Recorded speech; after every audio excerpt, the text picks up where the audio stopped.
Hello, dear listeners. Today's conversation is on British playwright Noel Coward's comic 1941 play, Blithe Spirit. We thought we'd close out the first season of the show with something light and frothy, but which still has a lot to discuss. Coward's paranormal relationship comedy was written towards the end or immediately after the Blitz of London, and it depicts a world in which death is a mere intermission between the acts of our lives. The plot depicts the mystery novelist Charles Condamine inviting the hilariously realized Madame Arcady, a psychic medium, to conduct a seance in order to gather material for his next book. Accidentally, the seance materializes the ghost of his first wife, the laconic partygoer Elvira, who makes consistent efforts to insert herself back into Charles's life and disrupt his second marriage to Ruth, the sober and sensible second wife who could not see or hear Elvira. What becomes of this paranormal polycule is revealed over the course of the play. We also discussed the pretty good 1945 film adaptation and the ghastly and horrid 2020 film adaptation, which personally sent me into a depressive spiral. We also want to thank you, the listener, for accompanying us thus far. I know there's a lot of stuff competing for our attention these days, and we're particularly grateful that you've taken some time to listen to us ramble about books into the computer. We hope you'll accompany us into the summer season, where we have a lot of great guests and episodes planned. If you like what you heard, don't forget to leave a comment or review on the podcast app of your choice, and follow us on Twitter at iLibraryPod. We hope you enjoy the conversation.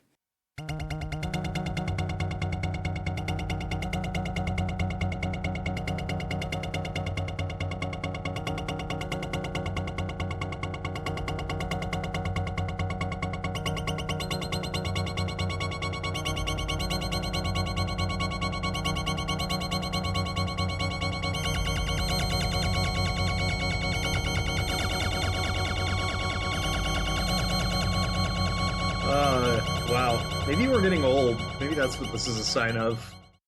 It's possible, John. I was reading a book at work, and I wasn't paying attention to what the Zoomers were saying. And one of them looked at me and said, "I'm sorry for the remarks that I just said about the millennials." And I wasn't paying attention. And I said, "Every generation has its own problem." And then I went back to my book.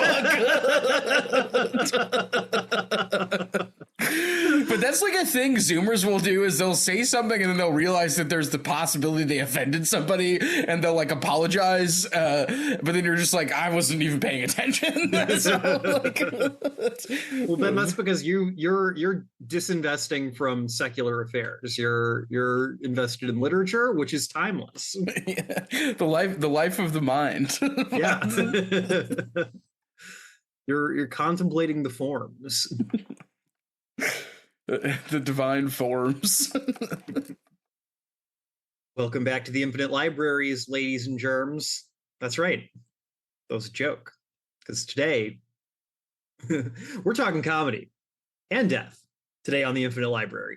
I'm your host, John. I'm your host, Ben.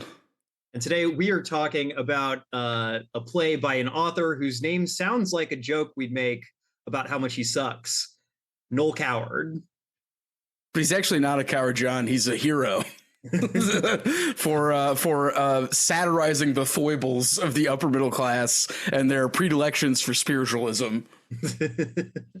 Yeah, so today we're talking about Blithe Spirit, the 1941 spiritualist farce by one of England's great homosexuals, Noel Coward. Yeah, we could talk about this, John, but I was detecting some sort of like channeled Oscar Wilde-isms in some of this, which I find quite refreshing, which we'll talk about later. But I do love a cutting epigram, especially in a movie or in a play, excuse me. So, yeah. Absolutely. We'll get into this a little bit later, but we watched some film adaptations of today's book. Sorry for blaspheming doing that. But don't worry, we were punished for our transgressions against literature. Don't you worry. But the 1940s adaptation did remind me a lot of some kind of classic Oscar Wilde filmed adaptations, like The Importance of Being Earnest. So definitely agree with you there. There's definitely some very strong influences there, which if you're a big fan of Wilde like I am, yeah, good times. Yeah, always a good time to, class society getting taken down a peg in a way that is cutting and witty. So, So yeah, folks, this is our first time doing a play. I know we've definitely been getting a little experimental, kind of going a bit further afield of our usual stomping grounds of novels the last couple episodes.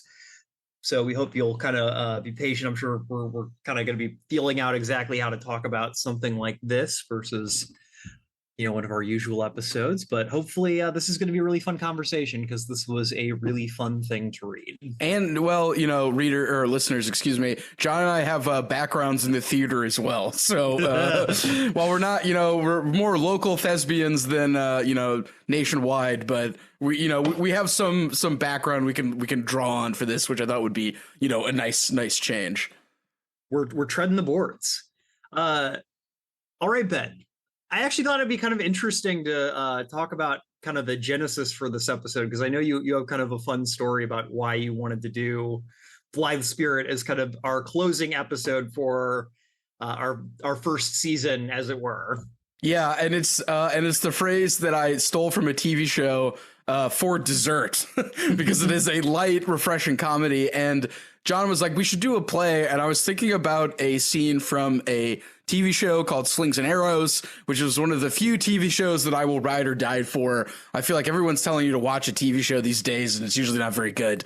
But Slings and Arrows is a great show that's more or less about what it means to actually stage a production of Shakespeare and how you have to deal with the money people and how you have to deal with actors and how you just want to tell a good story. And in that show, there's a scene where the director is basically like procrastinating putting out the plays for the next season, and the annoying money guy, who's sort of like the Michael Scott of the show if he was just in charge of the money side of things, wants more musicals, and he wants things that the public will like. And the art guy just lists a bunch of really confusing plays. He talks about Brecht, he talks about like other sort of existentialist stuff, and then he goes, and for dessert, Blithe Spirit. And then the money guy just looks at the list and goes, yeah, we're not doing any of this. And so I was intrigued by what Blithe Spirit was.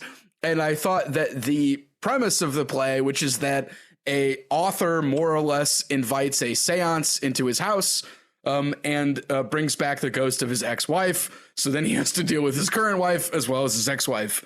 And I thought that would be fun. And as John said, it would be nice to do a play. And I think of this, I can draw two conclusions. One, I think it's always a good idea to get suggestions from things you read. And that's not to say that like people online or other people can give you such good suggestions, like us perhaps. But I think following the thread in something is always particularly interesting. And two, I think, plays can be literature just as much as books of poetry or novels. I just think they have other kind of conventions that, make them worthy of study, which we can talk about on this episode. Definitely. I completely agree with you there. I really enjoy reading plays. It's something that I never feel like I quite have enough time to really do as much as I'd like to, just given kind of all the novels I still need to get to.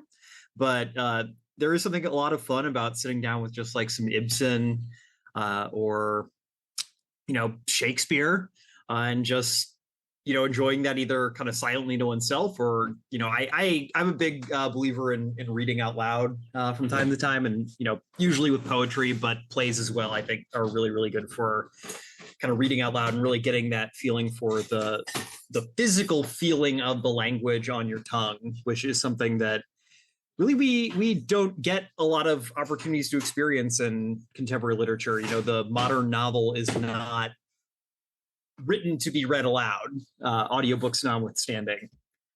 Yeah, John, we've talked about this before, but there's a William Gass line where he talks about like writers that used to write for the ear versus writers that write for the page.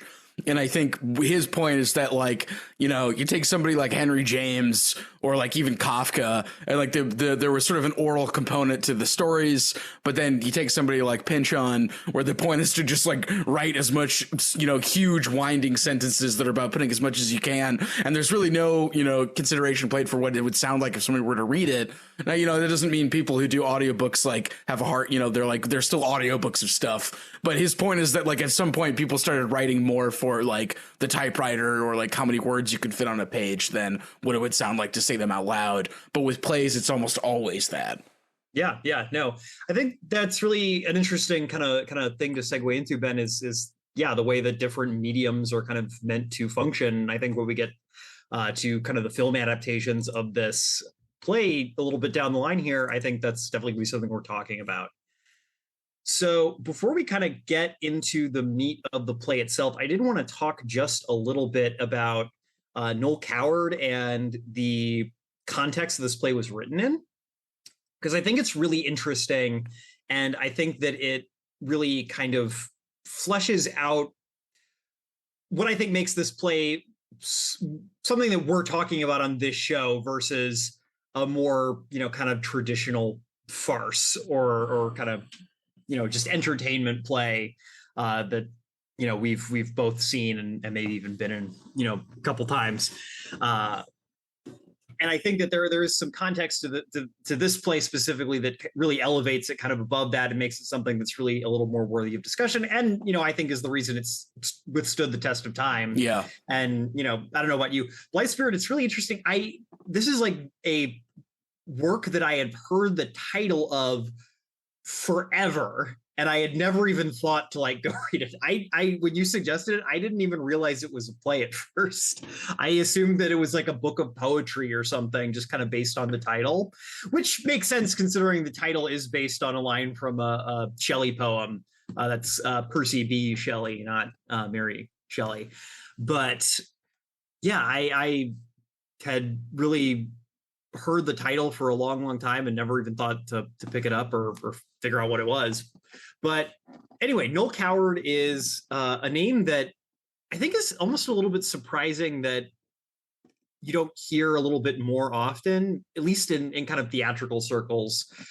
He was a really, really influential guy in his day. He was, a British playwright of kind of the early mid-century, writing kind of contemporaneously with a lot of kind of the great authors of the early, 1900s or, 1920s kind of jazz age people. He reminds me a lot of kind of P.G. Wodehouse and kind of his definitely character. Clearly an upper class British guy who didn't really have to worry about working, and so could really just spend all his time kind of developing his wit and his persona. He's a guy who you've almost certainly seen like parodies of him, even if you don't really know anything about him. He was always well known for kind of his flamboyant like sense of style and like always carrying around this long like cigarette holder with him everywhere. And he was gay, but in that kind of upper crust British way where like everyone knew it, but no one drew attention to it because it was impolite. Yeah. Which I think actually is another thing that kind of fleshes out this play in a really interesting way, his homosexuality.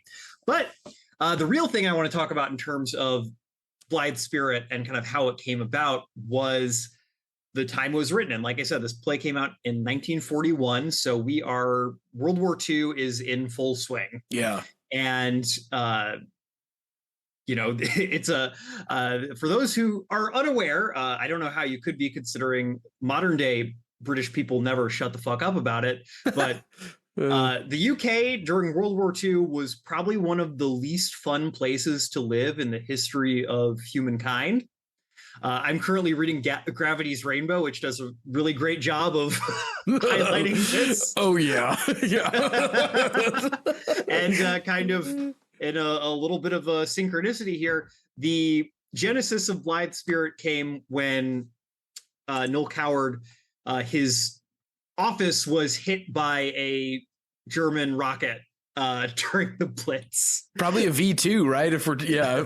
With Gravity's Rainbow, which is obsessed with V2s. So yeah. So, thankfully he was not in the office at the time.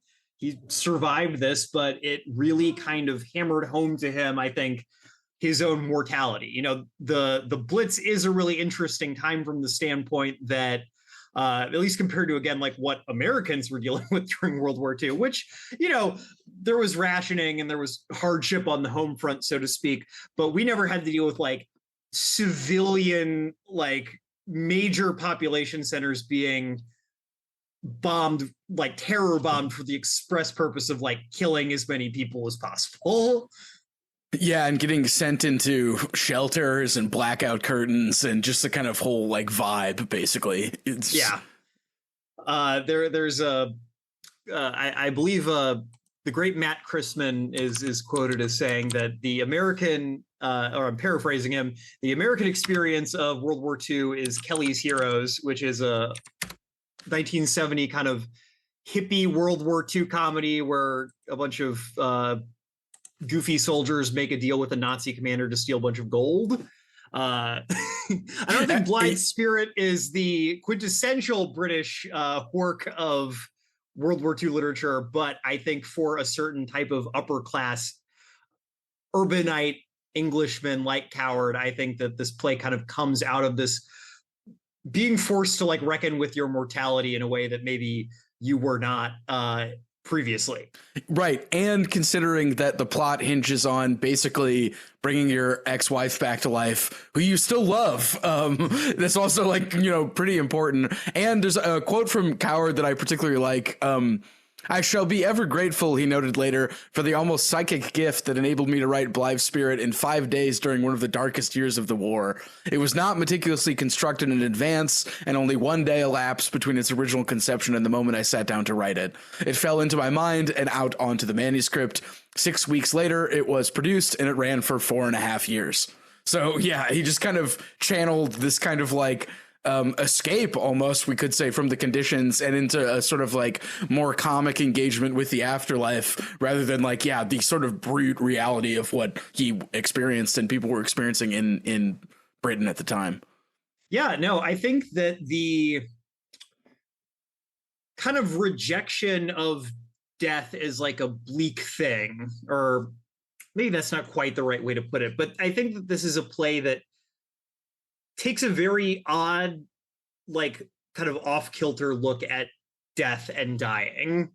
Yeah. You know, I think that death is obviously one of the great artistic themes that humanity has explored. In some ways, I think you could probably argue that death is the whole reason we started making art. You know, this desire to leave something behind after we're gone. Yeah.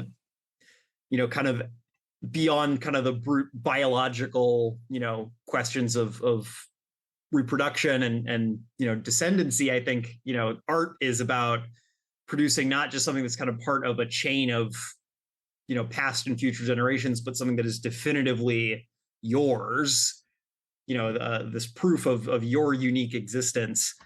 And I think Coward here kind of takes, you know, again, takes the same experiences that created pieces of work like Come and See, and he kind of says that, okay, I'm dealing with death, but I'm not going to let it. It's kind of a stiff upper lip thing, as much as maybe that's kind of a cliche of the English upper classes. I do think that there is kind of an element of that here, where he's kind of like, well, I'm not feeling quite 5x5, but you know, cheerio, I'm going to keep on keeping on.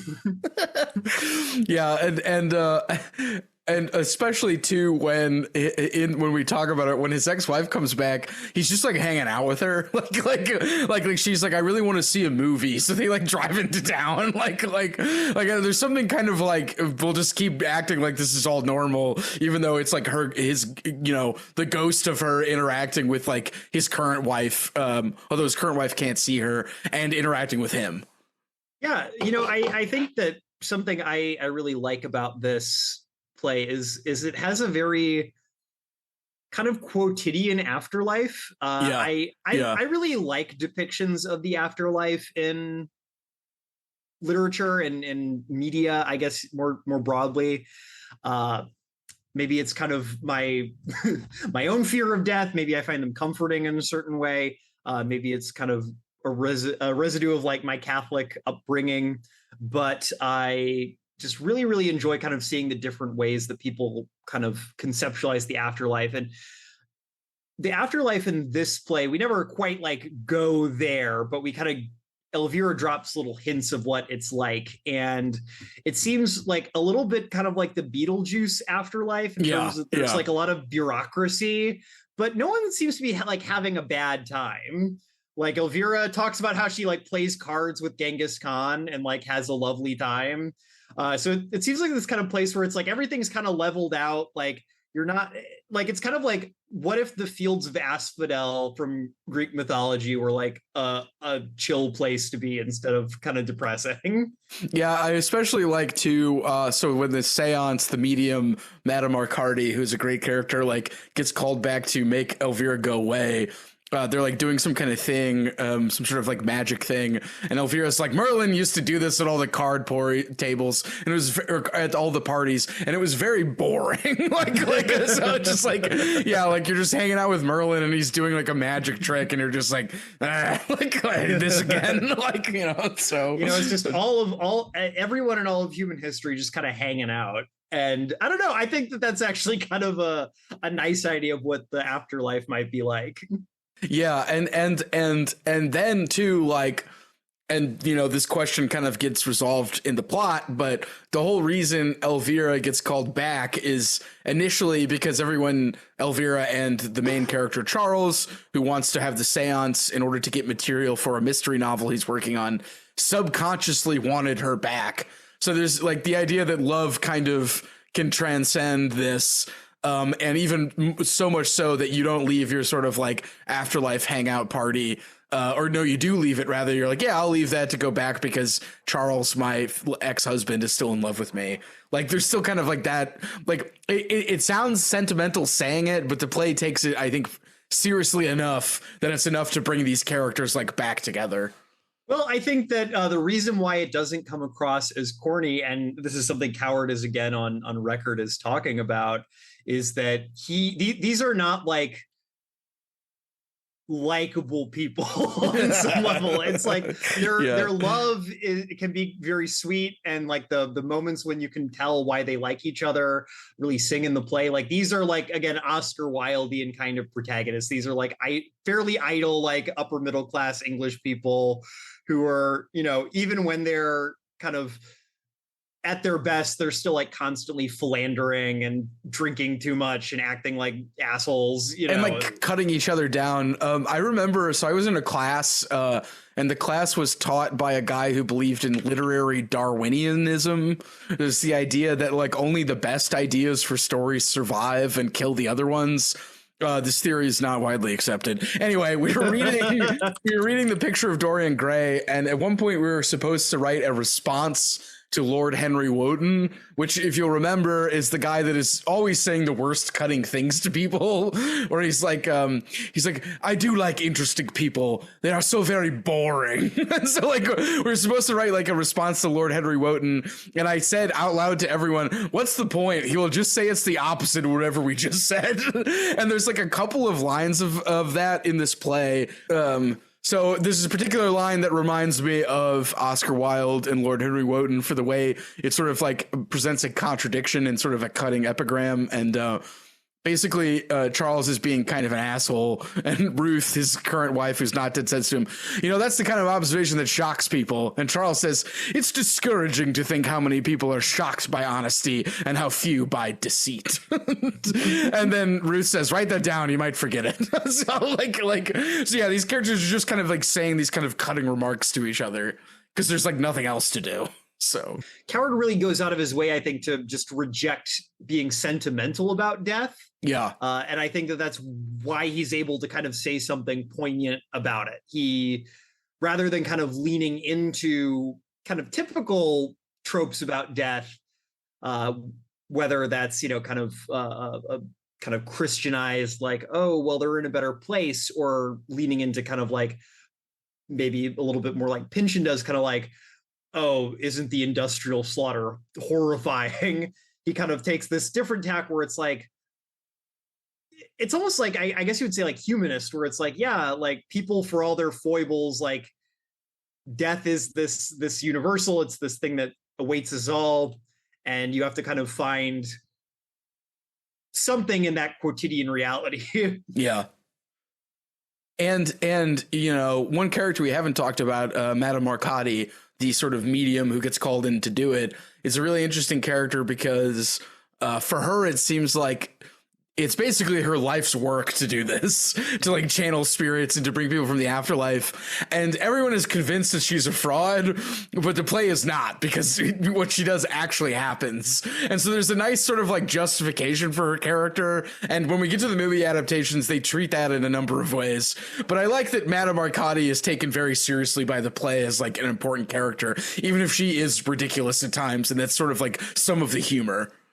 Yeah, she says that she hates being called an amateur. She's been professional since she was 12 years old, and she, I guess, discovered she has this medium's gift.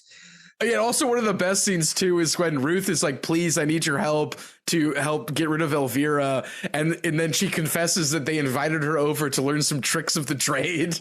And Madame Arcadi is like, "I have never been so offended in my entire life." And she goes, "If you know your choice to do this was dishonest, then you and your husband deserve what's happening to you." And it's like a perfect sort of like spurning of the like request of help scene that is like just you know justice for Madame Arcadi. So like for amateurs everywhere. So no, she's not an amateur. Yeah. Damn, she would hate me. Yeah, for professionals from 12 years old, for everywhere. Yeah. So, all right. Well, do we want to start digging a little bit more into the plot itself? I feel like we've kind of laid a good groundwork here, and I think we can kind of keep teasing out these themes as we go through.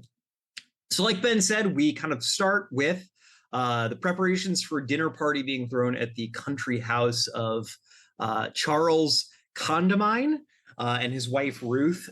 Charles is kind of a struggling middle-aged novelist. He's clearly someone who's experienced some success in the literary world, but is in the bout of a bit of writer's block, it seems. Yeah. And he's trying to kind of drum up a little bit of inspiration. And the way that he's decided to do this is that he and his wife Ruth are going to invite over this medium, Madame Arcadi, along with some friends of theirs, and they're going to participate in a seance.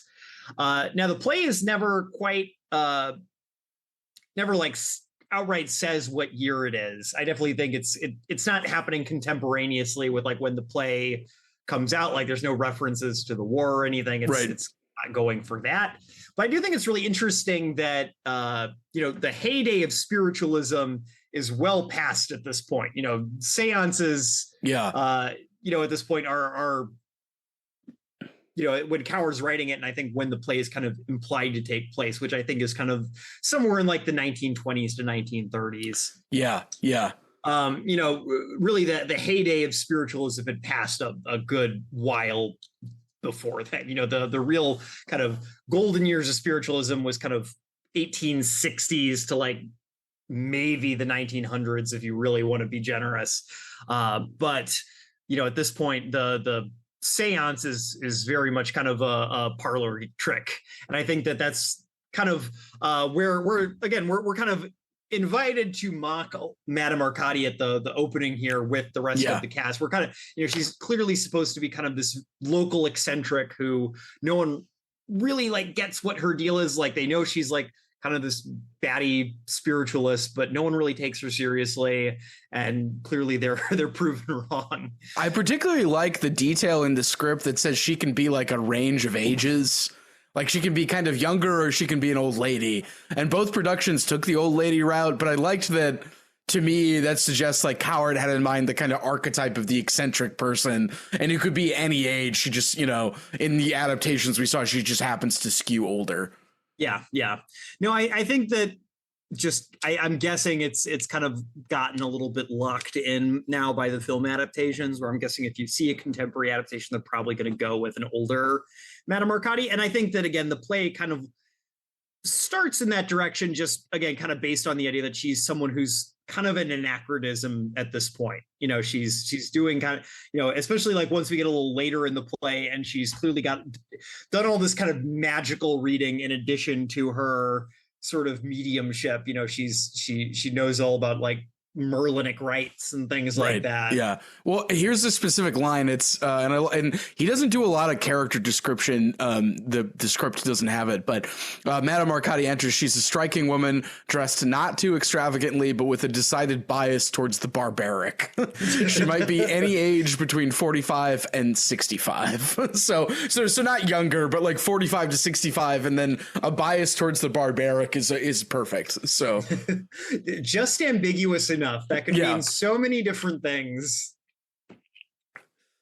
Yeah. So, and you know, the two people that come over for the dinner party for the seance are it's the doctor and his wife, whose name I'm forgetting, the Bradmans. The Bradmans. Yeah. Yes. And so they pass Madame Arcati, who's bicycling to the house, which is a nice detail. And so, yeah, she bicycles there, and then they basically kind of get set up for the seance. Yes. And I think that there's definitely kind of a moment of, I guess you would say, kind of class awareness here. I think this is very much kind of, you know, Coward kind of poking a little bit of fun at his own class, or maybe just the class kind of a little bit beneath his. But again, kind of the bit where they're like, we saw her biking past, and it's like it's almost, again, kind of supposed to be this absurd thing she's doing. She's bicycling. Yeah. You know, she's not someone who has money. She doesn't have a car. She can't just drive anywhere she wants. And you know, again, the play really kind of wants you to, I think, be in the shoes of the protagonists and really kind of be skeptical of this character when she first appears.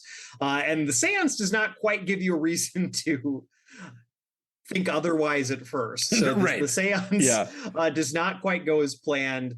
Madame Arcati requires music to kind of channel her spirit guide, who is like a 7-year-old girl who died of, I think, like influenza. Yeah. A small child who's much preferable to what Madame Arcati says is an Indian, because you can't understand them. So, which is a little bit of like casual racism, you know, like from the English there, but it's not kind of delved into.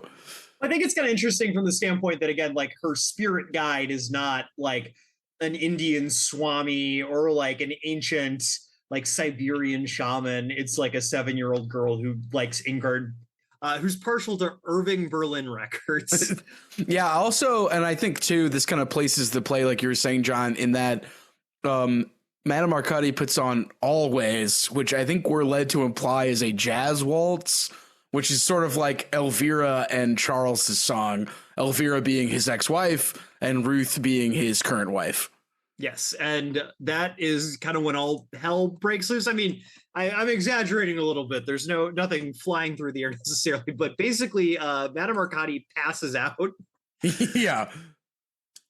And it seems like kind of nothing has happened until sort of the rest of the party leaves to kind of get Mrs. Arcati home. And all of a sudden, Charles is kind of on his own in the drawing room when the ghost of his first wife appears. Yeah, and I should say, John, that he can hear her for a brief moment towards the end of when Madame Arcati is still passed out, and he sort of freaks out a bit, and he's like, all right, like, and he's trying to like dispel it, and then they get Madame Arcati home, and then that's when she kind of materializes. Yes. So one thing I did kind of want to draw attention to is the way that ghosts are portrayed in the script. Yeah. Physically, like you said, Ben, there's not like a ton of character description in this, which I think, you know, is kind of, most playwrights try to keep that to a minimum because you want to leave casting directors some amount of flexibility. But let me find the exact not passage, but the exact bit here. At this moment, Elvira comes in through the closed French windows. She is charmingly dressed in a sort of negligee. Everything about her is gray. Hair, skin, dress, hands. So we must accept the fact that she is not quite of this world. I find the kind of gray to be an interesting choice for the ghosts. I mean, I think that the kind of maybe more classical thing would be kind of to go like white. Yeah. Kind of not fright wig, but sort of the just white grease paint and white hair, very like striking. But I think that like the gray, I think it kind of furthers this image of the afterlife as this place that's, again, it's not that different from this world. It's just like kind of turned down a little bit. All the like hustle and bustle, all the shit you're worried about kind of outside of your just connections to other people who you knew in life are muted, and I think that like there's a comforting aspect to it. It's not striking in like this kind of frightening or dramatic way. It's this more kind of gauzy, dreamy, maybe like romantic kind of way of showing a ghost. Yeah, and I also liked it too because it also to me suggests that like she was there this whole time, because they like talk about Elvira. Ruth asks, Charles if he loved Elvira more than he loves her, and kind of like a playful lovers thing. So like Elvira is still present, even though she's not physically present and she's not a ghost yet. And so when she comes back as a ghost, it's like sort of like this like manifestation of like being there and not being there. Like you're not quite of this world, but you're not quite of the other world. Like you're grayed out. Like only Charles can see her, for instance, and the other characters can't. And I like that it kind of manifests the idea of like, a past relationship, because I feel like when you're in a relationship with somebody, you like still kind of like are impacted by them, even if you're not thinking about them, or or even if you are. But like, I don't know, the people in our lives are still kind of there, and I think having her be gray sort of suggests that to me too. No, I agree with that. After this, I think comes some of the funniest stuff in the play. So Coward really pulls a lot out of the fact that Charles is the only one who can see Elvira. And so there's some really great bits where he's talking to Elvira, but Ruth is in the room, and then he's talking to Ruth and Elvira's in the room, and there's kind of a lot of kind of Wildian back and forth as he's trying to kind of carry on two conversations between two people, only two of whom are aware that there are three people in the room. Yeah. For instance, there's a scene a little bit after that where Ruth is trying to get Charles to calm down, and Charles says, "Why are you so anxious for me to sit down? What good will that do?" Ruth, "I want you to relax. You can't relax standing up." Elvira, "African natives can. They can stand on one leg for hours." "I don't happen to be an African native." And the Ruth says, "You don't happen to be a what?" "A native." Like, and so like he's just like, yeah, they're like talking past each other, which when I was reading that scene, I realized in Slings and Arrows that they mined a lot of the comedy from this, because in Slings and Arrows, the first season, he's directing Hamlet, and the ghost of his former director is haunting him. And so there are scenes where he's like being tortured by the ghost of the director, and he's having a conversation with the director ghost, and other people are trying to talk to him. So they clearly were like, I'm going to mine some of this for Slings and Arrows. And that's probably why they mentioned it. So like that dynamic is so good, though, is having characters like talk past each other. Yeah, this was a scene where I really regretted that I've never actually had the chance to see this play actually like performed, because this is the kind of stuff that I really love seeing on stage. Obviously you can still do this in a movie, but I think that like on stage, when you just really have that physicality there, there's literal people like on a stage in front of each other, you really get to see the actors kind of play around with the space and with each other, and really kind of just indulging in the silliness here. I think that if I was directing this, let's say, I would really have a lot of fun directing this scene, I think. Yeah, well, wait, one other bit. Charles is like, "I need a drink," and Elvira goes, "Very unwise. You always had a weak head." Charles, "I could drink you under the table." Ruth, "There's no need to be aggressive, Charles. I'm doing my best to help you." So he's just immediately threatening his wife after she gives him a drink, like, "I could drink you under the table." But yeah, I think having it physically manifested, as you were saying, John, would be quite fun. Yeah, kind of to draw attention to something that I think your choices of quotations have really done a good job of highlighting. What I found myself struck by as I was reading this is how I mean, all plays to some degree are dialogue heavy. I mean, at least traditional plays, because that's what you're writing. The actors are kind of filling in, the director kind of filling in the other details that maybe if you were writing a novel, you would be describing yourself, and that would take up a lot of space. But Coward's dialogue is so rapid fire in a way that felt like I flew through this play. Like it my edition, like it's a little over 100 pages, and I got through it in like less than an hour just because of how fast the dialogue moved. I think that you probably count on one hand like the time, or maybe not on one hand, but on two hands the times when like a line of dialogue would be more than like 2 lines on the page. Yeah, it's like it's almost like ping ponging or something, like between like 3 characters, only 2 of which can hear each other. So yeah. No, I mean, it's interesting. Again, just thinking about this as a play, I wonder like what the runtime for this is. I always think of a play as like at least a 2-hour affair, maybe longer if you're doing something, really big, like like a Shakespeare or something. Yeah. Or maybe some of like the longer Ibsens. But I could see like a version of this that is an under 2-hour performance, which again maybe is why it's been adapted multiple times into film.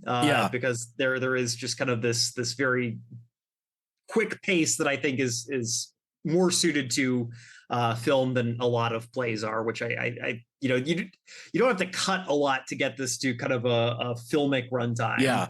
Relatedly, on the first night, there was a quote when they first opened. On the first night, the only dissenting voice came from a lady in the dress circle who shouted out that it was rubbish and rude spiritualism. And although Graham Greene, for The Spectator, found it a weary exhibition of bad taste, the rest of reviews were exuberantly enthusiastic, and the feeling generally was that here Coward had written an ideally escapist entertainment, flippant and careless about death, and yet funny and sturdy enough to be a constant source of joy and hilarity to theatergoers for the rest of the war. So yeah, I think the fact that it maybe had a tight runtime is probably part of it. And we can imagine, Mr. Serious Graham Greene of the sort of like, stories about, the poor priests who continued Catholicism during the years of repression was just like, I don't like this, so. Yeah, what did Graham Greene ever write that was worth reading, let alone performing? Nothing. I'll tell you that much. Yeah, well, okay, actually, John, that reminds me, one of my favorite stories from high school is in high school, you could get extra credit in English classes for reading novels. And one particular novel that was assigned was The Comedians by Graham Greene. And I remember somebody saying after we took the test, there wasn't a single fucking joke in that book. Which is like, for my all boys high school, which was just constantly people doing bits, was one of the funniest things that I could ever heard. Was just like reading a book at the bit high school, and the book is called The Comedians, and there's just no bits in it. So like, of course they knew they couldn't actually make you guys read Graham Greene. They knew that they had to make that a bonus for the real sickos. Yeah, for the real bookheads, which of course I was. But anyway, yeah. So as you were saying, John, I think a tight runtime because it's all about like the ping pong dialogue in the scene because that's the draw. All right. Well, before we move on to Act 2, Ben, is there anything else you want to draw attention to or chat about in Act 1? There is one moment, unless I'm forgetting which it is. Oh no, it's in Act 2. Yeah. The moment in the play that I think the movies don't adapt is when Elvira just has a nice little waltz to herself, which is a really great character moment. I know I'm jumping ahead to Act 2, but I feel like that's a great character moment that I don't think the movies capitalize on. Like they just don't let a character have a moment to themselves. And Elvira like waltzing around the room to her favorite song is like a really nice moment. And I don't know why they didn't leave it in the movies, so, but. Yeah, no, I agree. I like that bit too. I think that I don't know if you did. I actually ended up watching the movies first just because of kind of how my schedule broke down last week. Just had more time to watch movies than read. But I found myself kind of curious about like what parts got left on the cutting room floor. And that was one moment I did find striking. And again, I think it goes to show, one thing I think is interesting over the course of the play is kind of the ways that what Elvira finds, pleasant about being in our world versus not. Yeah. But I think I joked to you as we were kind of reading through this that you could tell this play was written by a gay man, because the experience of like having your ex-wife around is really more, it's not like an existential crisis. It's like, what if one of your hags, like her plane got laid over and she was stuck at your house for like another couple days? Yeah, there's a bit where like they can't go to the movies, and Elvira's like, "Oh, great, another night in." like it's such like a catty line too. Like it's very funny. So he's like, we'll be all sitting by the fire, and then Ruth will bark at us like a terrier, is what she says. Like, yeah, just a kind of like distaste with the idea of like comfortable domesticity or something. Like, yeah. Like, but also just the fact that like you get the impression like listening to this record is something she can't do in the afterlife. Yeah. It seems like the afterlife, even if it's not like a lousy place, it's crowded. There's kind of references to kind of get back to the other side for one of these seances, you have to kind of like be queued up for ages, like waiting to kind of, I guess, have like your passport back to the world of the living stamped. Yeah. And, you could, that process could be like sped up or slowed down by various factors over here. But I definitely kind of got the impression that kind of, struck home like, okay, this is not like a full, like being dead would be better than being alive. Like I think Coward is really kind of still comes down on like the side that's like, even if the afterlife is perfectly nice, there are benefits to being alive. And I don't know, I like that. Yeah. And to like, it's like, even if you could hang out with all these famous people, it's like you're just kind of doing normal stuff. Like, the fact that she's like, Merlin also did this trick at parties is really boring. It's like, there's not like, they're almost like equal in some ways. Yeah, it's like not one is like inherently better or worse than the other. Yeah, well, I think that again, kind of as the play goes on, Elvira starts getting sick of being there. Yeah. And part of that's the fact that Charles kind of is not as into the idea of her like sticking around forever or of dying so he can join her on the other side. And so she kind of quickly gets pretty fed up of being in the realm of the living kind of after she's had what fun she can, and she kind of starts getting really like antsy and desperate to like go back to spirit world or to kill Charles. And I think Coward very wisely shifts the dynamics so that like in Act 1, it's like Elvira and Charles being in the polycule and Ruth is left out. And then when Elvira tries to like more or less make it clear that she's going to kill Charles, then it becomes Charles and Ruth and Elvira's on the out. Like there's always like a character being kind of excluded from the triangle, we might say, between Ruth, Charles, and Elvira. And I think that keeps like the play moving in terms of like what's going to happen in the next act, in that kind of way. So one character we really have not talked about a lot is actually Ruth. Yeah. I feel like we've talked a bit about Charles. We've talked a good bit about Elvira. We've talked quite a bit about Madame Arcadi. But Ruth is a character who I think is kind of, I don't want to say she's done short by the play, but I think that just kind of the nature of the story that Coward is telling and kind of the register he's working in, I do think that she kind of ends up being the least interesting, kind of the flattest character. Yeah. She is someone who, she's usually the reactive character. Right. I mean, no one in this play is really like active. Maybe, I guess Elvira kind of is, but really nobody is exactly like a master of their own fate in Blithe Spirit. Yeah. But Ruth definitely feels like the character who's the most kind of always on the back foot. She can't see Elvira at first. She thinks her husband's going insane. Her husband is able to prove to her that the ghost is real. She faints and has a panic attack and ends up going to Madame Arcadi, like desperately trying to get her to exercise the spirit. And then she makes the decision. The one time she really tries to get active and kind of bring in like a new party to the situation, she goes to try to see the vicar. Yeah. And that is when, spoiler alert, she fucking dies and is dead because Elvira sabotaged the car because she was going to try to, get Charles to drive her to the movies or something, and they were going to get in a car accident. Yeah, and so they would die together, but instead Ruth takes the car, and Elvira's like, "Oh no!" Like, and so then they get Madame Arcati to come back, and Madame Arcati does something. At which point, then Ruth is now a ghost. So then both Ruth and Elvira are ghosts, and they're trying to send both of them back. I find Charles to be not that upset at Ruth being dead. And if he was, the play doesn't really focus on it.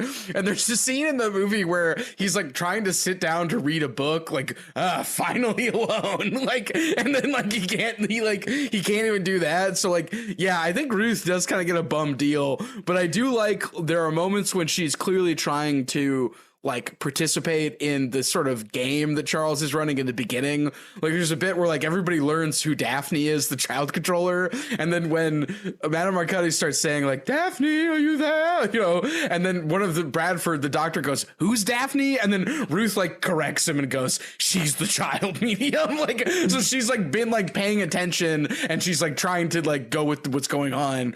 And like the whole bit is that they're like pretending to be into it. So she's like she's clearly like more of like doing what Charles is doing than doing her own thing, which I think is like, as you were saying, is kind of like the setup for the play. Like, you know. Yeah, I mean, you don't get the impression that they're a bad match. I think that, again, Coward is at the end of the day a gay guy who kind of, there's this certain type of, for lack of a better term, misogyny you see in like certain varietals of gay men, and I think that particularly like kind of mid-century like gay writers, you don't understand like why anyone would marry a woman.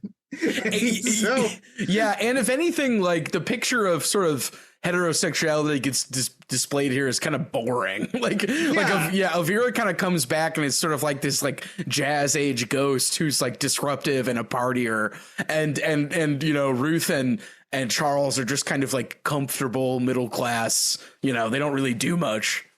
But it never, like, to me at least, as I was reading this, like there's very little. I mean, there are references to sex, but like the way that the play is written, like it doesn't feel like there's not really like sexual tension here. Like there's not, yeah. Because I think that Coward fundamentally kind of, I think probably owing to the relationships he probably had with women in his life as friends, marriage in this play is just friends. The issue that kind of crops up is that Elvira, it's not really so much that like, oh, anyone's jealous, like someone's going to get Charles' dick. It's like when you accidentally, I'm sure you've had experiences like this. I know I have in my life where it's like you kind of introduce the wrong friend from like a different friend group to another friend from another friend group. The story of my life, John. And all of a sudden there's just all this friction because like one of your friends wants you to like go out and party, and you actually like introduce them to a friend of yours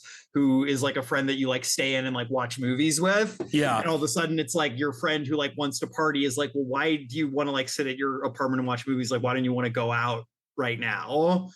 And like that is more of what the air here is than anything that actually feels like a real like heterosexual marriage or coupling on any level. But on the other hand, I really like that because I think that this play, like, again, maybe we need to talk about the movie soon, but like the 2022 adaptation, the modern adaptation, was so shockingly like misogynistic and like hateful towards women, and like sexual too. There's Charles is having so much ghost sex in that one. Like, yeah, it just felt like incredibly like shitty and lame, and I think really gets away from the tone of this that makes it so fun. I mean, again, I know we keep talking about wild, but it's kind of the same way that like in The Importance of Being Earnest, like those don't feel like real romances. They feel like a gay guy's idea of like what heterosexual romance looks like, which is like weird Ken and Barbie dolls like bumping up against each other and like sort of getting in like money from the marriage and like not revealing your true age, like, you know, like that line in Importance of Being Earnest, or like that one woman they're talking about was 30 for 10 years or something, like so and so was 30 for 10 years, you know, like so like yeah, like you know, I think you're right, John. I also think too that like in the beginning, like Elvira is clearly like Ruth and Elvira clearly have different like vibes, and while they kind of hate each other, they eventually get on the same page when they're both dead. And I think some of my favorite bits is when Ruth is like going to bed and then Elvira just says like hooray, like it's like when like the boring friend gets sent away, you know, like you know, they're boring, we won't hang out with them, like, you know.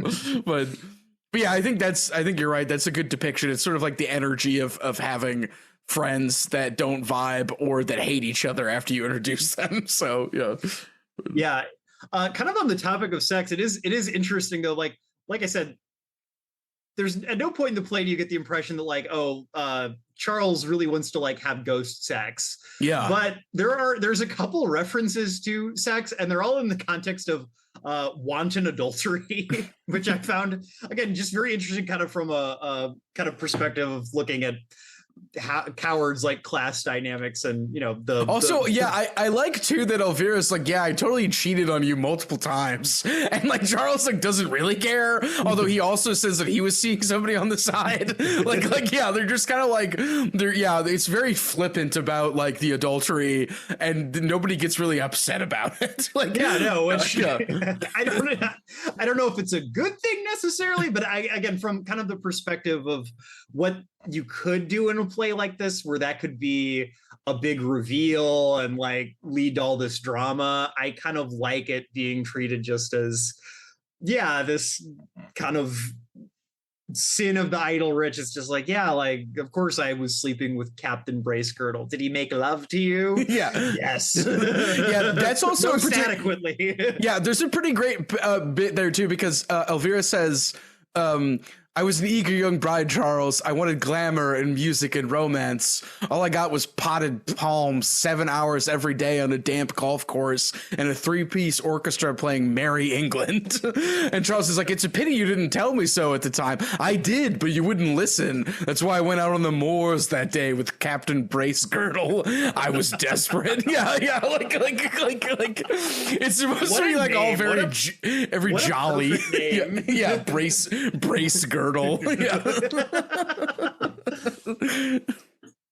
Like, you imagine he was just kind of like this like stuffed shirt like army guy. I imagine the guy who Emma Stone was married to in the Poor Things adaptation. Oh yeah. But like if he was not evil. Yeah, just boring. Yeah. Captain Bracegirdle. Yeah. So yeah, like the sex of the play is very flippant and jolly, I would say. And then in like the 2021, which we don't have to talk about now, but kind of sent me into a depressive spiral, because like it was just it's sort of like woman hater and like tons of just sex everywhere all the time, and I just got very depressed after seeing it. So, well, we're coming up to an hour. Maybe it is time to start talking about the films, because I feel like that's gonna take a little bit, since we're gonna be talking about 2 different adaptations. Okay, yeah. So jumping into was it 45, the first one? Yes. So 1945, currently on the Criterion Channel. David Lean. Oh, David Lean. Okay. Yes, directed by David Lean. Currently up on the Criterion Channel, starring Kay Hammond and Margaret Rutherford, along with Rex Harrison and Constant Cummings. Just perfect mid-century British actor names all around. And honestly, the Elvira lady rocks. I would throw it all away for Elvira in 1945. The way she talks as this kind of like restrained, where she's like, hooray. Like it's all like kind of like that. And like everyone else is kind of like up tempo, and she's just like, oh, send Ruth away. Like it's very like, I don't know. She's like a partier. And I think like they play her kind of like relaxed, and she only gets kind of worked up when she realizes that Ruth is going to die in the car crash. That's like the only scene that the actress plays sort of for big. And even in that, she only just kind of opens her eyes wider. Like she does yell, but like not that much. It's not like she cut the brakes on a car. It's more like, oh shit, I accidentally gave Ruth like the drink that had like 5 shots of vodka instead of like 2. Yeah. And in this version, I think it does a good job of, as John was saying, attention to like the vibe dynamics and the actors in the scene. Although it doesn't take advantage of like staging any of the blocking as like maybe crazily as it could in terms of like who's talking to who. There are several scenes where we're shown what Ruth is seeing, which is Charles is talking to like a wall or to like something, and like because we can see things from Ruth's perspective, but it's presented very like emphasis on the dialogue, which I think is important because it is a play. So I mean it's a very like straightforward adaptation, and I think that is I think that's a plus in this case. I think that it's interesting. So this is coming out in 1945. So either the war is over or very nearly over. I think probably by that point in time, the Blitz is pretty well done. I think probably the writing's on the wall. If the war was not over when this came out, that it was going to be very, very soon. Yeah. And I do think that the tone of the play, I think, is a little bit, or the tone of the film, I think, is a little bit more, I guess you would say like kind of happy-go-lucky. Like there is definitely still kind of a Wildian like element to it where these characters are, again, still all philandering and kind of dickish, but they round off a lot of the edges, I think, in this. Like nobody comes across like quite as acerbically, and I think that the kind of the tone is just like a little more light and airy in a way that I didn't think quite. It's not exactly like what I liked from the play. Like I kind of enjoyed the play's slightly more cynical edge. Yeah.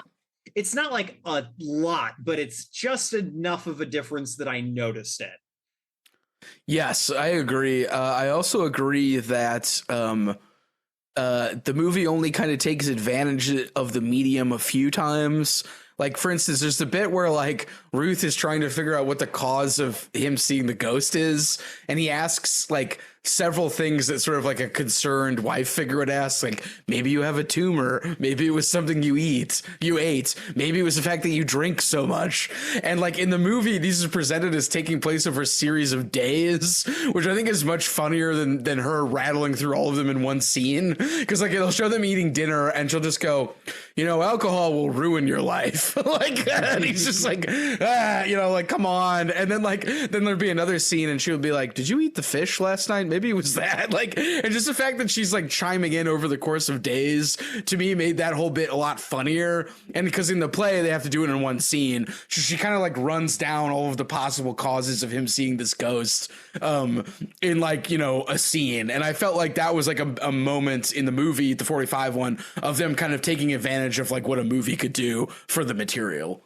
I will also say the cinematography in this is really, really beautiful. This is shot in like Technicolor in the best way. The way they shoot Elvira is so cool. Yeah. She's clearly, like kind of done up in gray with some makeup, but they light her differently than all the other characters. She kind of has this green light on her all the time that really gives her this really cool otherworldly aspect that I just thought looked amazing. She also has red lipstick, which is a great choice. Yes. So she's like, so she's grayed out, but she's still got the red lipstick, which is, it just looks great.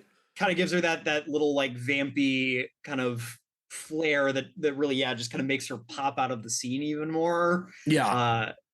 Just really, really awesome. Definitely recommend giving that one a listen. It's on, like I said, it's on Criterion. I think it's on Tubi as well. So if you the people's streaming service, Tubi. Everybody can get Tubi, so you can definitely see this. Absolutely worth your time. It's a tight like hour 45, perfect length.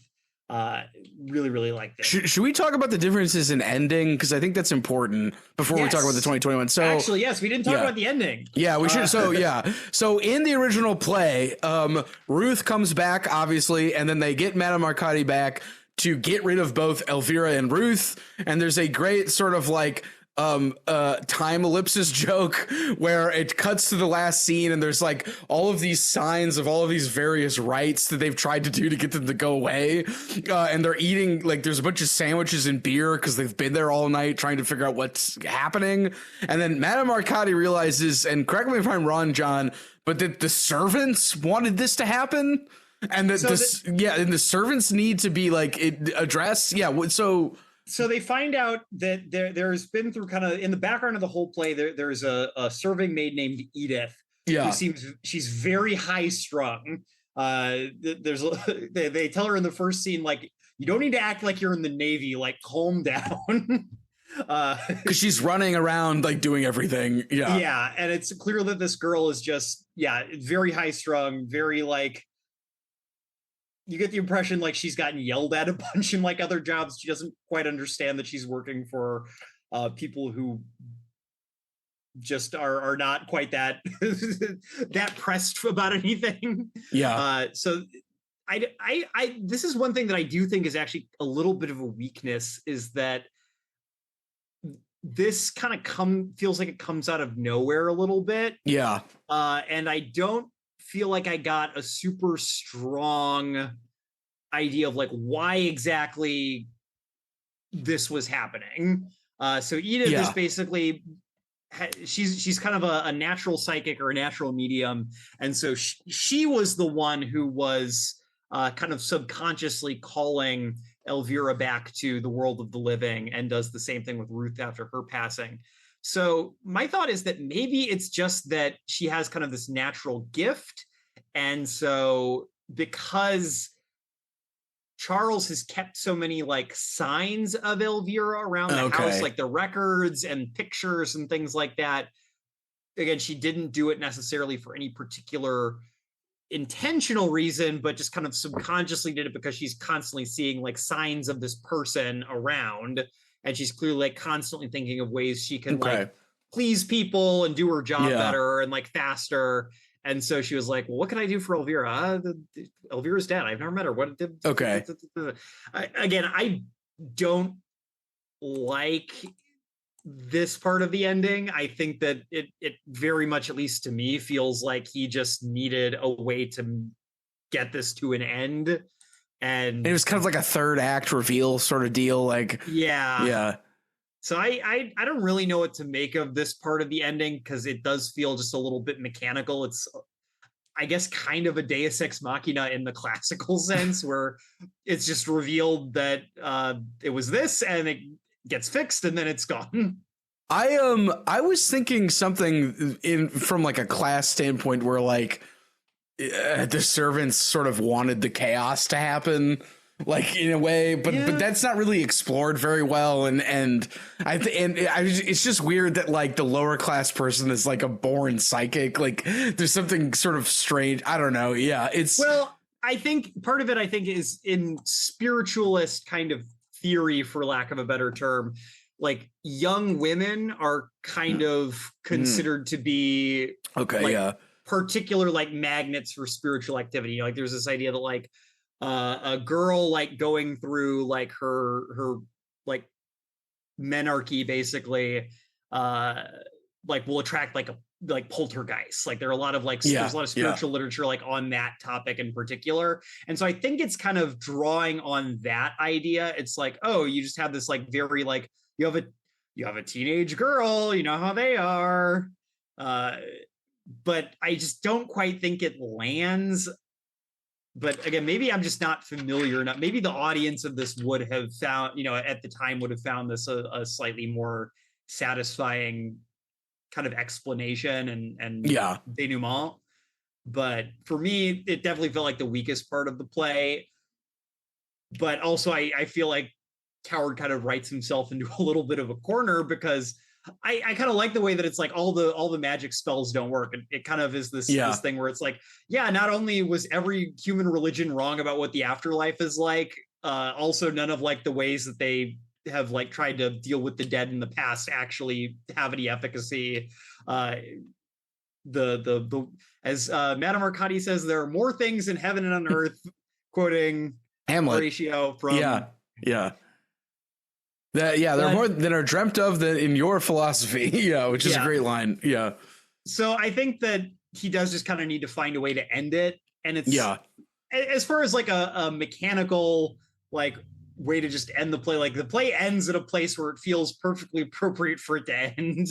But I don't know that I think it's the most elegant way to end it in a play that otherwise feels so elegant. Right. So they realized that the servant was causing it. So Madame Arcadi channels her. The thing is, though, the ghosts don't really get banished so much as they get dematerialized, and they're still in the house. So Charles ends up kind of fleeing his own house to escape the ghosts, who are like throwing things without us seeing them, like as he's fleeing the scene, and that's how it ends. Yes. Whereas in the movie version, Charles announces that he's going to take a wild Polynesian vacation. Yeah. Only to, I guess he forgot to get the car fixed. and he fucking dies and is dead and is a stupid dead bitch. Yeah, and there's a scene of all three of them dead, just sitting on like like near a water, basically on like I guess it would be a bridge. And it ends there. And they also seem kind of all fine with this. So, like, I guess they're just kind of continuing their relationship into the afterlife, basically, in the movie. Yeah, this is it's about being poly. It's a movie about being poly and how, you know, eventually, with enough time, you learn to be okay with it. Yeah, hanging out with your two ghost ex-wives because you're also a ghost. Well, so, you know, that's something interesting. I kind of wonder.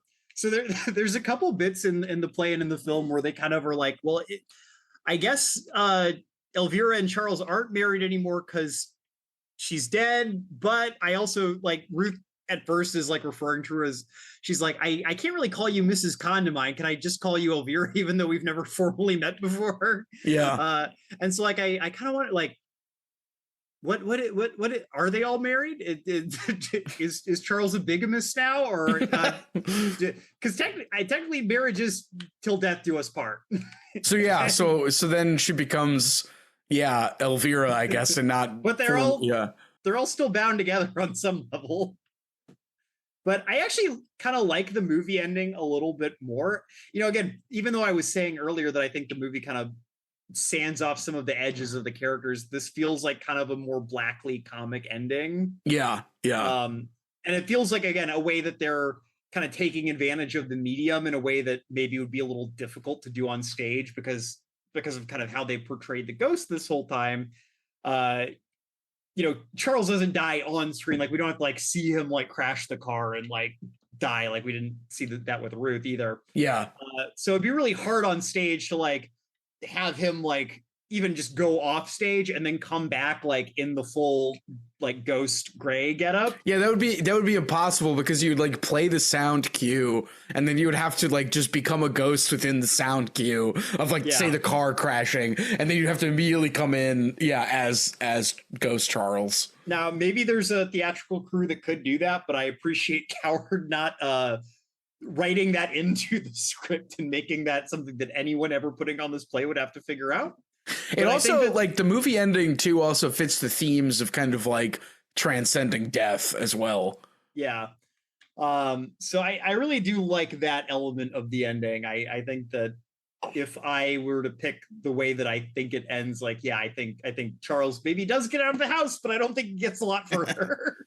Oh, yeah, and last thing I'll say, too, is, like, Madame Arcadi comes across as really cool in the 45 version, because, like, she's riding her bike. She lives in a cool house with a bird. She gets to do her own, like, projects. Like, I don't know, like watching her in the movie, you're like, wow, these upper-class people, like, seem like they have boring lives, and she's, like, doing a bunch of cool stuff. Like, I don't know. She comes across very sympathetically in the movie to me, the 45 one. Yeah, I really like her. You know, she very much feels kind of like your like cool English teacher, like who like your cool like unmarried like English or art teacher who just kind of has all these projects that keep her busy and seems very like satisfied with her life.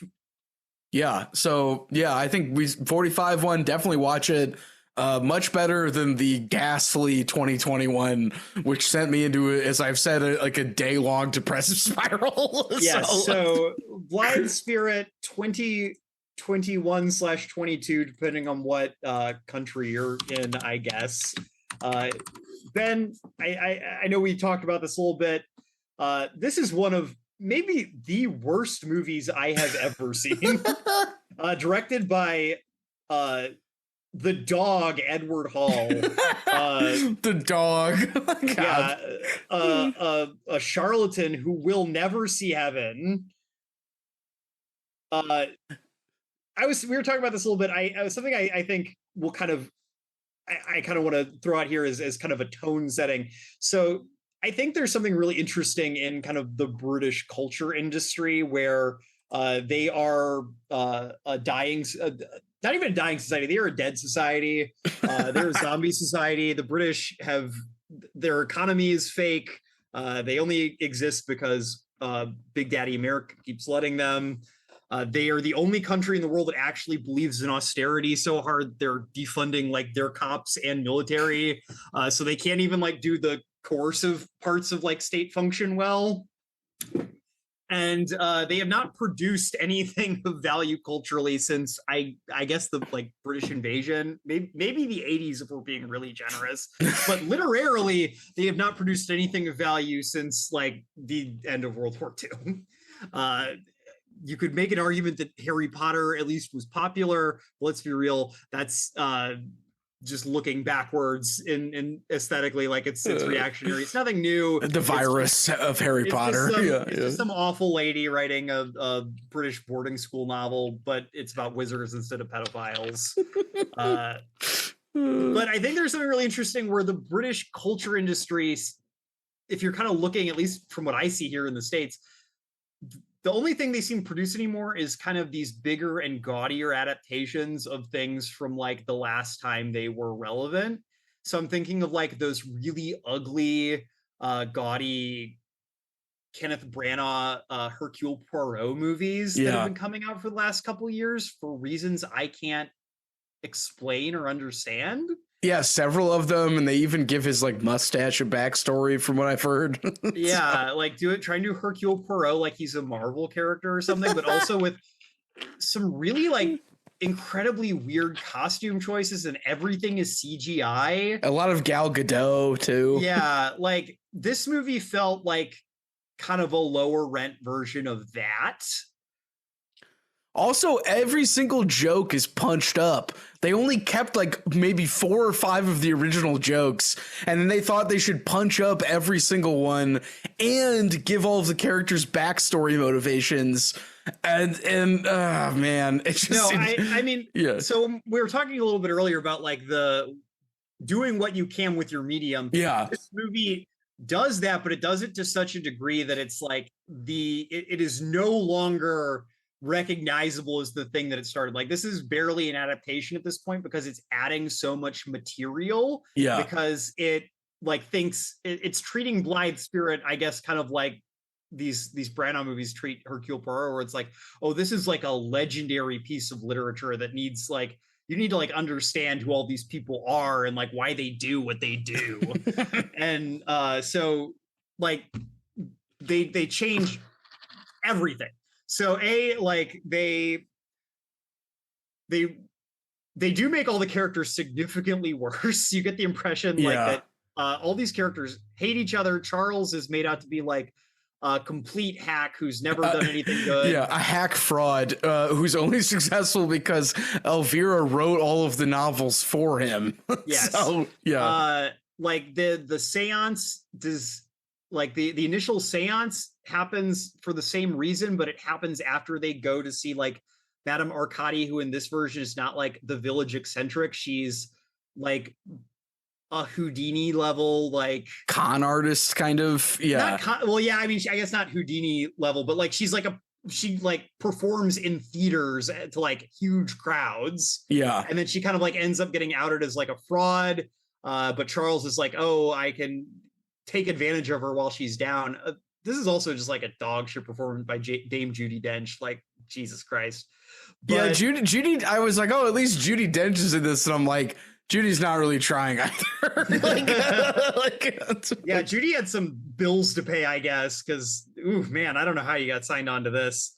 Also, But they like when they cut so much out of the lead up to the seance scene, which is like that's part of the play. Like they're literally like, oh, could you do the seance? And then they just cut like right to the seance, and there's none of the like coming over. There's none of the dialogue. There's none of the like anticipation. Like it literally just like because they've added like a whole extra like 20 minutes of content before that, like where we have to learn that like, oh, Ruth is actually like the daughter of a movie executive and Charles is like not actually writing a novel, he's adapting a screenplay, adapting one of his novels into a screenplay that Ruth's father is going to be producing.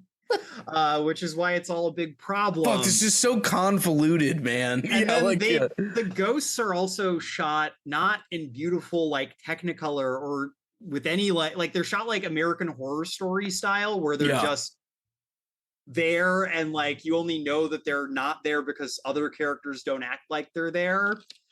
And so you lose the whole otherworldly aspect that felt so special in the 1945 version, and I think is, you know, written into the play. And Elvira is not as laconic and sort of, she's just like a crazy lady. It feels like it almost wants to be like kind of more horror tinged, where like she's supposed to be like more manic and threatening. Yeah. Like she like drugs Ruth at one point. Oh yeah, like, oh god, yeah. That's when I started feeling ill when that scene. Like I was feeling bad before, but when she drugs Ruth, I was like, I don't feel so good. And I think that the biggest sin of this movie is it's fucking sentimental. Oh, wait, also, like, John, there are some really weird CGI like death sequences. Like nobody, like when there's like a CGI cabinet that almost gets pushed on Charles, and it just looks so bad. It's like Anyway, it was sorry. Yeah, the sin is that it's sentimental. I agree. Yeah, so it gives Madame Arcadi like a tragic backstory where like her lover or husband like died in a war. They don't get specific about which one. It looked like he was dressed like he was in the Boer War or something. I don't know. I mean, it's not, that part's not exactly bored, but basically like she's done all this work to become a medium, but also she was doing fake medium stuff for some reason. For money. Because she wanted to reconnect with her dead lover. And then at the end of the play, she does, and they fucking walk off into the sunset holding hands. And this is contrasted with Ruth and Ghost Elvira just murdering Charles. They hit him with a car. And that's another thing I really didn't like about this. Like we said, like all the characters in this play, like they're not sympathetic. But this movie like goes out of their, like Charles is made out to be a villain. Yeah. Like he stole he plagiarized off his ex-wife. It's implied that he only married Ruth for her connections to the film industry. And he's having lots of ghost sex with Elvira behind Ruth's back. Whereas like Ruth very much feels like she's like a total innocent and is, you know, like she comes across like way less interesting in this movie than she even did in the original play, which she was already definitely like the least interesting character there. Yeah. But you know, it's just like they really, I think, were trying to like make some kind of social critique point about like the way men use women, but it just falls so flat because that's not what this play's about. Yeah, it's not what the play's about. All this stuff into this to like try to make it like current or like trendy. I don't know. And then like you end up sort of like murdering the characters in order to make this point. Yeah, they're not likable characters, but they had like funny things that they said to each other. And in some way you're like, okay, well, they still love each other in some way. But yeah, there's just no love or like human connection. It's just like a bunch of like screwball scenes that are like just made me feel really bad. Like I just was like, yeah, like. And so I think that they felt like they had to insert this thing with Madame Arcadi and her like dead ghost boyfriend because it's a movie, and so you can't actually like just have it be that bleak. You have to have some kind of heart at the end, but in doing that they completely undermine the whole point of why Noel Coward wrote the play. Yeah. And I ended up being kind of shocked as to what lines they kept. Like they kept the one where he's like, I don't need to see a psychiatrist. Like, I don't need to be publicly humiliated for 3 months to be told I was in love with my rocking horse as a child. Like, which is a great line about like psychiatry at the time. But like they kept that one, but they like punched up every other joke. And then like, well, yeah, I think that the whole tonal issue with this movie is summed up in the comparing and contrasting the scene where Elvira reveals that she slept with Captain Bracegirdle. Oh, because yeah. I remember when I was watching the 1945 version, that scene had me like in stitches. Yeah. And, we always think of like the term make love as like this very like stodgy, like kind of goofy, prudish way to talk about sex. And on one level it is, but because of like the context of the line in that movie where it's like, okay, this is like being written at a time where like you can't just that's about as oblique as you can, or that's about as direct as you can get to referencing sex. Yeah. In a movie in 1945. Yeah.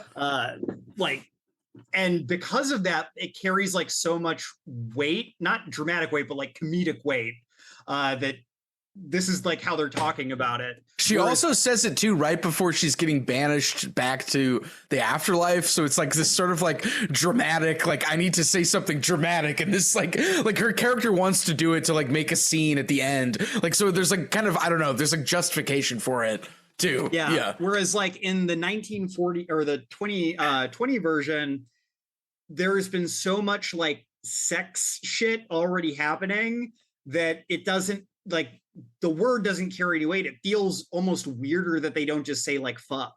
Yeah. Yeah.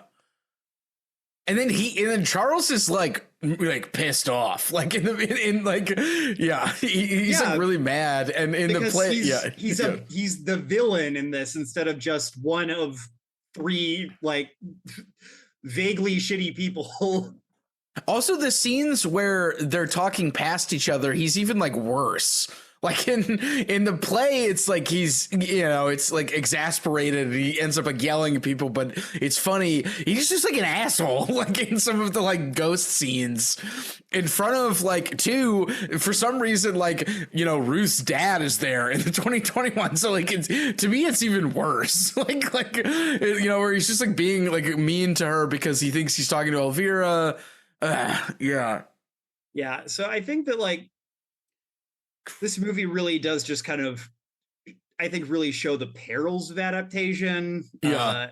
Especially when you're kind of coming at it from the perspective that you need to be doing more all the time. I think that what the 1945 version does really well is that it understands that it's like, yeah, this is adapting like a play that takes place in like 2 locations over the course of like 3 days. I think with film, especially film when you have any kind of budget, there's always this temptation to do more, to make things bigger, to kind of show more than you could show on stage. And I'm not saying that can never work. Obviously, I think we have adaptations of Shakespeare that really do a lot by using that scope to really show kind of more than you could ever do on stage. Yeah, like the Kenneth Branagh Hamlet comes to mind, which I mean isn't a masterpiece, but it does do a lot of like movie stuff. So yeah, absolutely, and does it without feeling like it's cheapening the material. Yeah, in the way that this really feels like it's cheapening the material. It's disrespecting the material, Okay, John. Here's what we're gonna do, Mr. Hall. Go fuck yourself. If I ever see you in America, I'm gonna show you what the Second Amendment is for. You dog. Okay, here's what we do, John. Stay on Pedo Island. Adapt something else. Yeah. Make a bad Sherlock Holmes adaptation. Yeah. Here's what we do. We're gonna remake Blithe Spirit, and we're gonna make it. Madame Arcadi is going to be one of those paranormal ghost hunters, and we're going to make the couple. They're not writers, but they're content creators. So they're going to. Ooh, I like this. Yeah, so they're going to get one of the ghost people. It's sort of like a content creator ghost collab, but then it spirals out of control because obviously the ghost wife comes back. And it's not his ex-wife; it's his ex-situationship. Yes. Yeah. Let's just make the subtext the text, because I think if we keep the dialogue, but then it's trendy. See, it's immediately trendy. Yeah. And then we don't have to add anything. We don't have to add anything. See, Hall. This is what an empire that still has a little vitality left in it can produce. This is a masterclass right now. I hope you're taking notes. Yeah. Well, because we can make them content creators. Maybe they're like a husband-wife team, so we can give Ruth more something to do.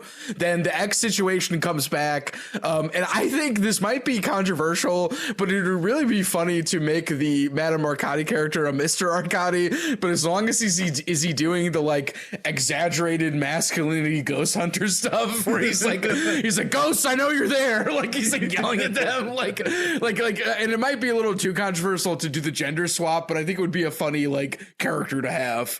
Like I don't think it'd be that controversial. Again, I think that key to doing something like this is to not treat this play, which is a goofy farce about a novelist being visited by the ghost of his ex-wife, like it's some kind of like giant important statement statement that needs to be expanded on and gilded 10 million times to make it relevant. Also, their house looked like a modern house. I know we're like, we don't have to talk about this further, but every time I saw the house, I'd go, that's just somebody's house. Like I wasn't like, I never believed that they lived there. Like when I saw it. It really, like, I do not know that there was a single house in England that looked like that in the 1920s. Right. It looked like someone was trying to like do a knockoff Frank Lloyd Wright. Yeah. Just awful. 2022 Blithe Spirit. If you ever even see a copy of it, I recommend burning it. Garbo. Yeah. It's 2 thumbs down. Movies are not sending their best. I messaged John. I'm like, I'm depressed. Like after like it was such a mood killer. I had to watch this like in the morning before work because I knew that after you told me how bad it was, I was like, I can't watch this like after work because it's my mood's already gonna be too low. Just imagine you like sitting there with your coffee and you're just like covering your eyes like as it's playing. Yeah, you're just like, I can't believe this. Awful. All right. Well, I think we're kind of probably coming to a close here. Ben, do you still want to do a live reading? I do, if you're still up for it, John. I'm still up for it. Let me flip to page 42. So listeners, kind of in the interest of really showing you kind of what the dialogue and this play looks like, Ben was so kind as to find a scene for us to do together. Yeah, this is us making good on our acting careers as well. Yeah, you're gonna see why Ben and I were cast in so many great shows over the years, and why why we frankly had to leave theater because we would have been too successful and it would have taken too much time away from our reading. Yeah, we were getting too many encores, not enough time for reading. So all right. Well, Ben, I have it pulled up here on my end. let me know what line we're starting with. I think let's start with your first line after Ruth leaves.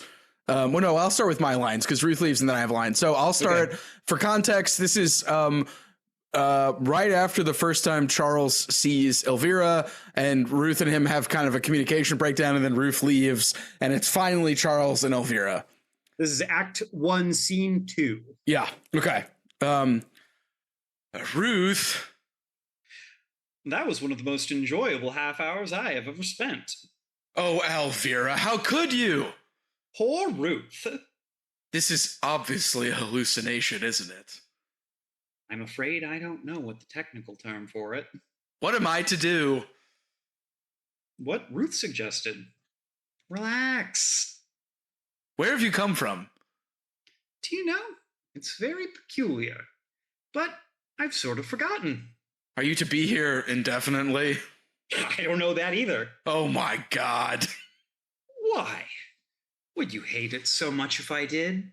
Well, you must admit it would be embarrassing. I don't see why, really. It's all a question of adjusting yourself. Anyhow, I think it's horrid of you to be so unwelcoming and disagreeable. Now look here, Elvira. I do. I think you're mean. Tried to see my point, dear. I've been married to Ruth for 5 years, and you've been dead for 7. Not dead, Charles. Passed over. It's considered vulgar to say dead where I come from. Passed over, then. At any rate, now that I'm here, the least you could do is to make a pretense of being amiable about it. Of course, my dear. I'm delighted in one way. I don't believe you love me anymore. I shall always love the memory of you. You mustn't think me unreasonable, but I am a little hurt. You called me back, and at great inconvenience I came, and you've been thoroughly churlish ever since I arrived. Believe me, Elvira, I most emphatically did not send for you. There's been some mistake. Well, somebody did, and that child said it was you. I remember I was playing backgammon with this very sweet old Oriental gentleman. I think his name was Genghis Khan. And I'd just thrown double sixes, and then the child paged me, and the next thing I knew, I was in this room. Perhaps it was your subconscious. You must find out whether you're going to stay or not. We can make arrangements accordingly. I don't see how I can. Well, try to think. Isn't there anyone that you know that you can get in touch with over there on the other side or whatever it's called who could advise you? I can't think. It seems so far away, as though I dreamed it. You must know somebody else besides Genghis Khan. Oh, Charles. What is it? I want to cry, but I don't think I'm able to. What do you want to cry for? Oh, seeing you again. And you being so irascible like you always used to be. I don't mean to be irascible, Elvira. Darling, I don't mind really. I never did. Is it cold being a ghost? No. I don't think so. What happens if I touch you? I doubt you can. Do you want to? Oh, well, Vera. Well, listeners, we hope you enjoyed that. I do think that does kind of get across Coward's gift for dialogue. And yeah, I forgot that he goes, you must know somebody else besides Genghis Khan. It's such like a he's like, oh, the only person I can remember meeting there was Genghis Khan. It's like very funny. So also the fact that they're using like, we're going to make arrangements kind of like, it's very like this is how I would talk about it if you were staying over basically. Like, yeah. Yeah. No, again, it's kind of like, don't you know someone who can like fix all this? Like it feels very British upper crust. It's like, don't you know someone like in the office who can clear this up for us? Yeah, and I like to Charles like doesn't really know what to do in that scene because he's like basically he has to like kind of talk to her like they used to talk, but he like doesn't remember how to do it, and he only really figures it out until towards the end there. So I really like the bit where he's like, I love the memory of you. Yeah. It's like, well, the person technically right in front of you. Yeah, just saying that you're like this doesn't make any sense anymore. So, yeah, but on the other hand, I don't know what would happen if I ran into like an ex like 7 years after the fact. I don't know how I'd and then like they had to stay at your house also. Yeah. Potentially indefinitely. Yeah, that'd be crazy. So yeah, and that's, they're not even a ghost. That's just like normal. Yeah, so, it's just a person. Yeah. All right. Well, I think it's time to start wrapping it up. We're coming up pretty close to the 2-hour mark here. So, listeners, I want to close off today by saying thank you so much for joining us here for our first season of the Infinite Library. It's been a lot of fun, kind of learning what this podcast looks like with Ben and with yourselves. We hope you'll continue to join us going into the summer season, because we have some really, really cool stuff planned. We have some great guests lined up who I think you guys are really going to love. Some cool bonus content potentially coming down the pipes as well. Mm-hmm. So please stay tuned for all that good stuff. If you have not already, please follow the show on Spotify, iTunes, or the podcast app of your choice. Follow us on all the social media platforms you could think of. And leave us a review on Apple Podcasts too, because that always helps. Yes, if you can leave us a review on Apple or on Spotify, that is huge for getting us in front of more people, which means Ben and I can create more beautiful content for you guys to enjoy. As always, if you want to leave us any feedback, suggest anything for an episode, you can reach us at infinitelibrarypod@gmail.com. Ben, anything you want to say to the nice folks out there in podcast land before we officially close out season 1? One, watch this library space, and 2, help us fuel our sick perversion for reading, which hopefully you also feel as well. So, all right, guys. Well, thank you so much. Keep it blithe, keep it spirited, and as always, Semper Books. Semper Books.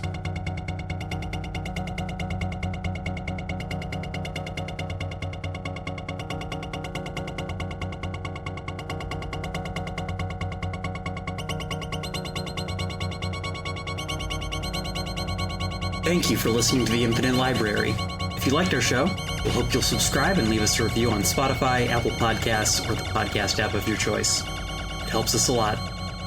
If you want to follow us on social media, we can be found on Twitter, Instagram, and Blue Sky at Infinite Library Pod. If you'd like to contact our team directly with episode ideas or feedback, you can email us at infinitelibrarypod@gmail.com. Our intro music is by Amos Legend in the Forest of Mayhem. Our outro music is by DJ Daggy Diggs, and our logo was created by Lars Noir.